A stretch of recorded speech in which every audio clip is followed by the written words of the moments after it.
everyone, and welcome to this video discussion on men and boys in dance. My name's Karen Van Olsen.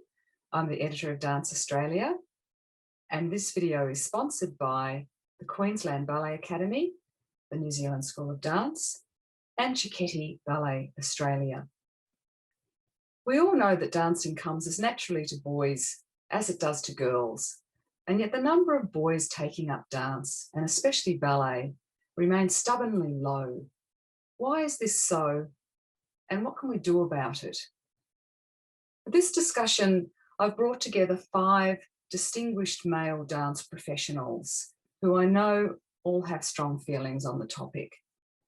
I'll let them introduce themselves to you, starting with Ben. Hi, my name is Benjamin Franzen. I'm a Cicchetti Australia Associate Teacher at the Perth School of Ballet in Perth, Western Australia. Thank you. And Paul? Yes, my name is Paul Boyd, and I am currently head of the upper school at the Queensland Ballet Academy and the resident choreographer for the Academy as well. Garry? Kia ora. I'm Garry Trinder, Director of the New Zealand School of Dance. Matthew? Yes, Matthew Lawrence, Queensland Ballet Master and columnist for Dance Australia. And Adam? Adam Bull, and I'm a principal artist of the Australian Ballet. Great, thank you all. So firstly, to begin with the beginners, what is your observation of the numbers of boys taking up ballet? Ben, I think you have some figures on the topic, haven't you, that have been put together by Cicchetti for us? Yes, that's right. They did scour the archives and make some observations, and basically talking about from 2005 onwards, in the recent history of the Cicchetti Australian archives, they've come up with about between 9 to 13% of the total entry in exams and classes. We're looking at about for boys. So beyond that, the needle hasn't really moved through that entire time. It sits around that mark, little ebbs, little rises, little lowers, but no more than that. So it's not a lot, is it, compared with girls? And that's no news to any of us, of course. But it's possibly a bit disappointing that it hasn't increased over all that time, given all the work that people put into it and our supposedly more modern day enlightened attitudes to masculinity and to acceptable jobs for men. So why do you think this is the case? Why are we still finding it so hard to attract boys to do ballet? Matthew, do you have something to offer there, perhaps? Yeah, look, I think, well, obviously the attraction is that being a male ballet dancer isn't perceived as being masculine. You know, people don't identify, a lot of boys don't identify with being a strong male figure. And I think, you know, in part that comes from, obviously it comes from a preconception, you know, maybe from the romantic period of ballet when the guy took on less of a role, and it's permeated from there. Also, you know, marketing. I only saw the other day on TV, I think a man was dressing up in a tutu. You know, so there's this wrong perception of what a male dancer is, and you know, you only need to ask the regular audience member what a male ballet dancer wears, and 90% of the time they'll say like a tutu, and they'll be dressing up like a little ballerina and flitting around on stage like a police academy kind of satire. So I think there's a lot of preconception and a lot of ignorance, actually, general ignorance with society about what it is to be a male ballet dancer. And I think that's the number one thing that we have to broach. I think maybe here in Australia, I worked in Europe for many years, for 15 years. And I just think that, like, for instance, in Europe, there is more of a history of it. I think we're a young country here. And I just know that it was it was a privilege. It was a privilege for the men in Europe. I think they're brought up with that history. Here in Australia, everything is so sports orientated, which is fantastic. And I think that's also something that could be done, is that boys, I mean, they naturally gravitate to their soccer or their athletics or their swimming or their footy or whatever they do. So it's a naturally physical thing. So I think like what we're doing now with at Queensland Ballet at the Academy is that we've got our foundation program.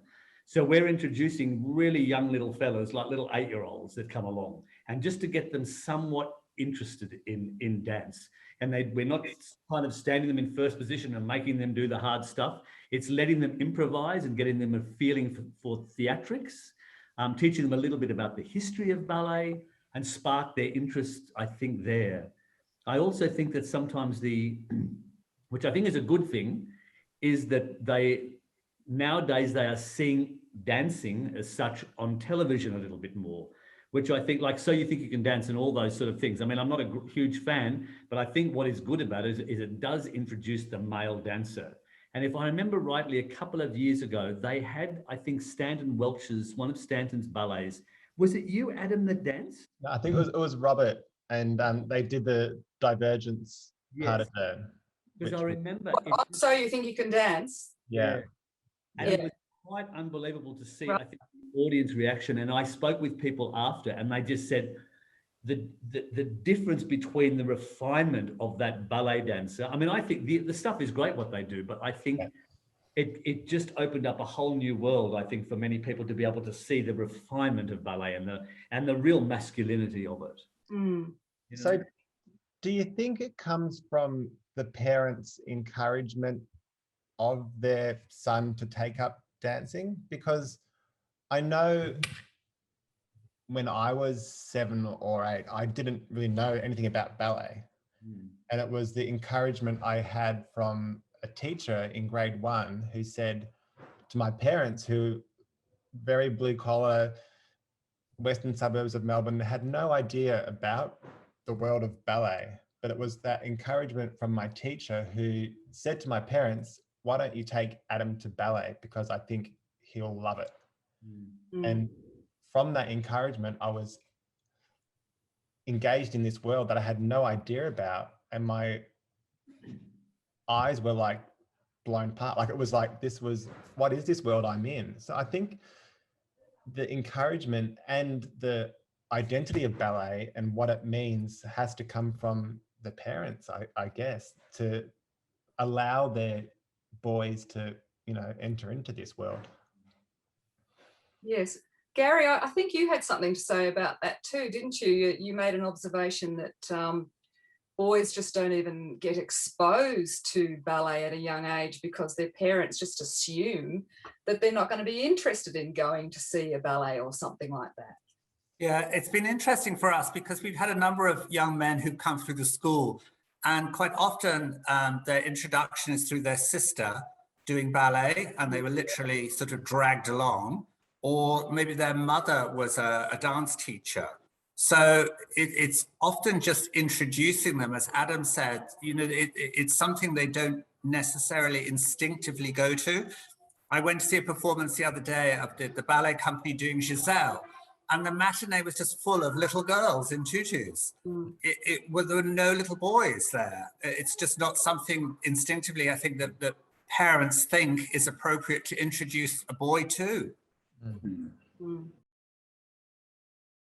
Here, sorry, we had the other day here an open day because we work alongside Kelvin Grove State College here. That's where the new academy building is. And we had an open day and we just had people coming in and out all the time. And I was actually surprised at the amount of young men that came through, the mums and the dads, who were just sort of, there was a big sign out the front, open day of Queensland Ballet Academy. And there were a lot of boys, and I questioned it. And there was again, it goes back Gary, what you were just saying about they were the brothers of some of the girls in the academy and some of the girls that were interested to come here. So I think they're going to get that feeder from that, If the doors are open, if the doors of the academy are absolutely open to whoever wants to come and have a look, you never know who's going to come in and be inspired. And we had the whole day. Attracted the boys into class. How do we keep them there? We know that boys struggle with bullying and the stigma we've just talked about. So how do we keep them in class? How do we keep them strong, keep them happy, support them? I mean, we don't call them boys. We call them men. So on all of our schedules, whether they be a level 1 where they're 17, 18, or whether they're the level 5s, the younger ones, it's men. So I think I spoke to them the other day, and I actually said to them, do you like it? Or would you rather be called boys?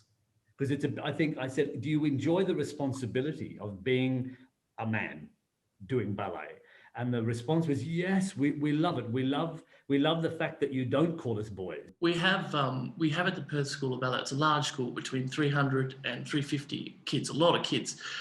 They've got recreational, part-time and full-time school element, full-time going into pre-professional. For the most part, what we try to do is bring the boys together. Obviously, we have specialised boys classes. The boys have to see each other and know they exist. For the most part, the boys live in isolation. Let's be honest. I can still remember when I first started ballet at the age of 9, I was 1 in 50, 1 in 60 girls in a small, with no one around me. So what we do is, one element that we think works really well at the school is to bring also over 350 kids. We've got a smattering of about 10 boys. Now you have your own boys ballet class, which is a common denominator in any school that has a decent amount of boys. You need to bring them together so that they can communicate, they can form, they can be colleagues, they can form a brotherhood, you know, for lack of a better word. They can see each other, they know they exist, they have a special class that's theirs only. No girls allowed. You put up that sign, nothing to do with them.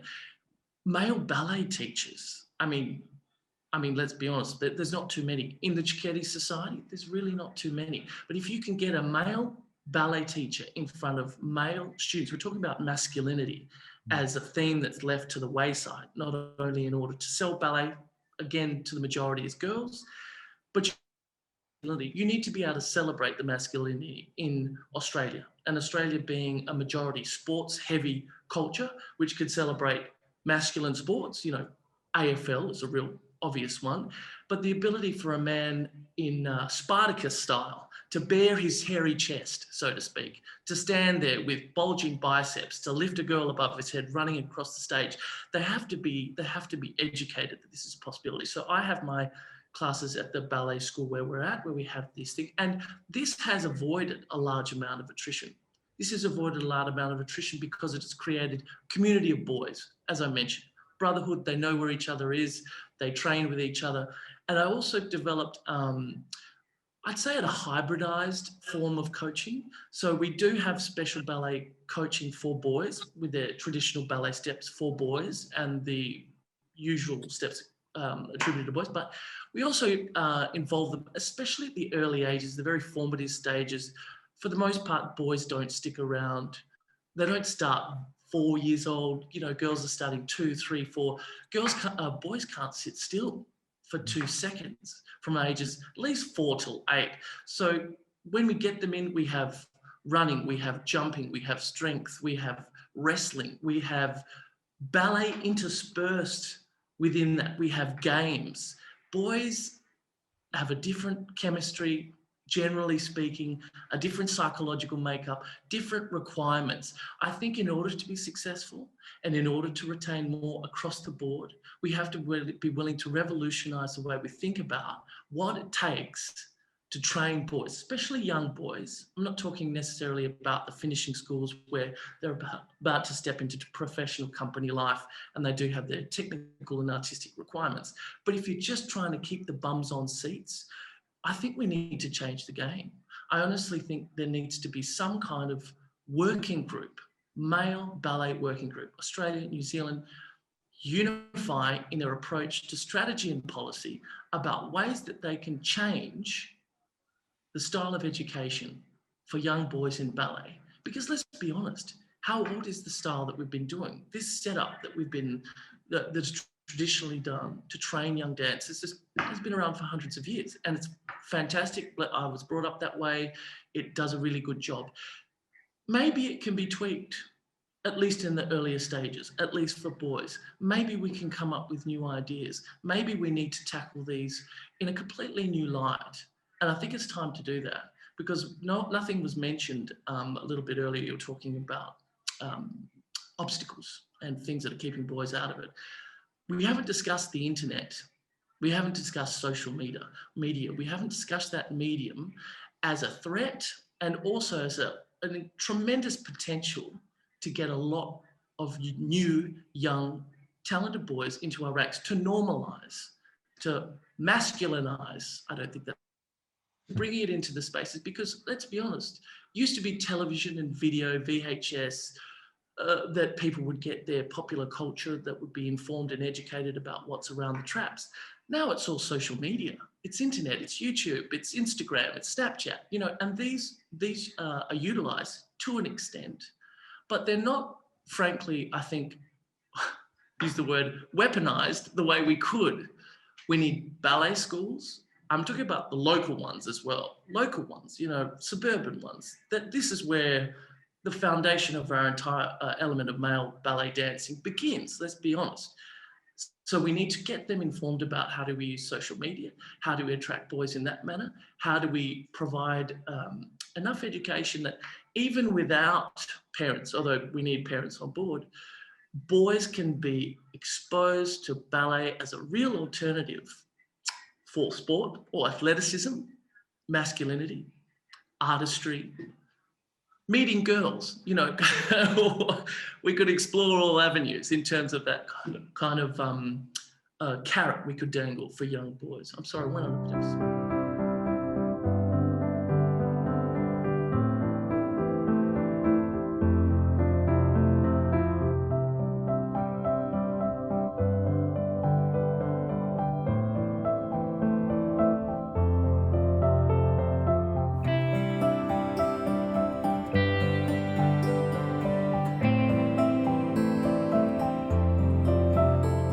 Well, does anybody have a response to that? Gary, I know you have some strong ideas about class structure. I do, yeah, thank you. There are some things there that Ben said that I align with entirely. I still think there are problems more so in the smaller schools that possibly don't have that same number of boys to have boys-only classes. And I'm always trying to enhance a situation where the boys' own self-worth can be promoted. One of the things I find very distressing is that quite often small private ballet schools don't actually anticipate having boys as part of their cohort, and subsequently they don't even have anywhere for them to change. So it still falls back to this very old idea, oh, the boys can get changed in the toilet. You know, there are things like that which I think are unacceptable in this day and age. The other thing I sense that can be problematic is that schools that they have very limited time, and many of them are financially driven by having to deliver a syllabus. And sometimes that syllabus has gender-specific exercises. And I feel sometimes if there is a boy in the class, he's made to be a source of resentment that they've got to actually do the boys' work, or, well, let's hold off and we'll just prepare you 2 weeks before the exam with the work that you've got to do. But for now, you need to do all the girls' point work exercises. There are certain things that I understand are problematic, but I still think they need to encourage the fact that if the boy is in the class, they need to promote his self-worth. You know, and as Ben said, it's also about structuring a class to allow him a sense of his athleticism, his prowess, the things that he loves doing, rather than just constrain him by all the things that he doesn't particularly want to do. Matthew, do you have any thoughts on that? I think, yeah, I mean, absolutely. I'll second thoughts that everyone had there about trying to attract boys. And I think from I was kind of lucky in my early training where there is a flip side, whereas a boy, you can feel like the golden child as well. Which I kind of felt at my school, and I think that is sometimes a bonus about being a boy in a school, and which helps that you kind of get a little bit of favoritism because you are special, you are the boy, and if there's a big enough school, they need boys to, you know, do a little pas de deux with the girls and all that. So I think it depends on the school, very much depends on the school that you're going to go to and whether they're going to cater for it. And I say, yes, there is an attrition, but I think the attrition does come a lot from bullying. I think that's the major is going to be at school, number one. And I think, yes, we can firm up syllabus. Absolutely, we can make it, and we can firm up those relationships with teachers and the courses. But the number one, I would say, would be they get to school and they get some argy-bargy from the other boys because they do ballet. And that takes a strong young man to overcome that, and a very single-minded. And also you need a great support structure. Mum and dad need to be right behind you, and various teachers need to be right behind you as well. So I think that is a big thing with attrition with young men. And I think the other thing that I would say is really it's about getting people there for attrition to happen. Like, we just don't have the people coming in. And I think that's the number one thing. We need to get out into media more. We need to get out into popular media, you know, as Paul was saying before. So You Think You Can Dance, those kind of shows, as much as we go, okay, it's a little bit tacky, but it's getting people watching it on TV. So as many alignments like that we can have with popular media into the future. And I think as ballet companies, we always have to investigate how best we can do that, and do it in a surprising kind of ways as well, and linking into projects a little bit surprising. At QB here, we've got a project with the Australian Defence Force, for instance, that's coming next year, that we're looking at doing a pilot scheme for dealing with veterans and trauma, and for exposing them to ballet. So little things like that. I mean, it's like, wow, that's just weird. I would never have put ballet and the military together. And stuff like that, that really goes against the grain of what the public perceives ballet to be. And I think that's what we want to always kind of attack. And I remember there was a great project we did in Birmingham called Ballet Who, where we had street kids coming in to do ballet. You know, it's those kind of projects, and saying ballet is for everyone. Ballet is not about class. It's not about whether you think you're straight or gay or whatever. It doesn't matter. It's for everyone. And any gender, any sexuality, anything, you know, it's an art form that doesn't prescribe to anything like that. Yeah, and to take it for what it is, basically, as an art form that's trying to produce beauty on stage. That's my final thought.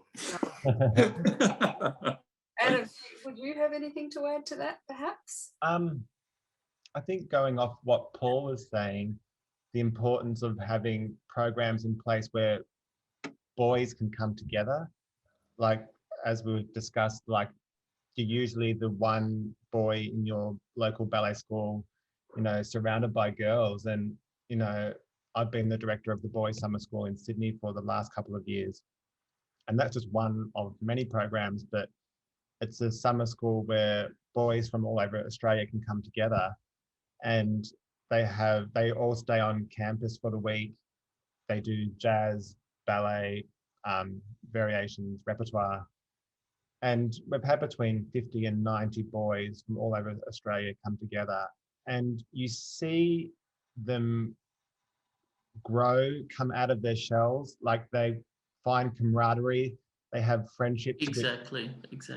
It's finding they're not alone. I'm not the only one. And you see these boys grow exponentially, not so much in their dancing, but just within themselves. And we've had boys that have come through the program from 10 years of age to 17 and then gone to professional careers. And they form these relationships and friendships, which in this day and age, they're all connected by Instagram or their phones, and they're looking out for each other. You know, if they have problems, they can work it out together. So it's finding programs and building programs where these boys that are the only boy in their school can come together as a group of men and just keep their love of dance going. And then it just keeps them going and keeps them inspired and fulfilled. And it's something I'm really passionate about, is just you got to bring them all together more often, I think, because it only encourages. We've done that as well in Perth. Sorry to interrupt, but it is so effective. We put it on locally, statewide. We had Western Australian ballet dancers It was a weekend for ballet boys, and they came from all over the state. Yeah. And these, very small schools included in that, where you might be one boy amongst 50 girls. You've never seen another boy your whole life. And as Adam was saying, that effect, that camaraderie, that coming out of isolation, boys are man is no island.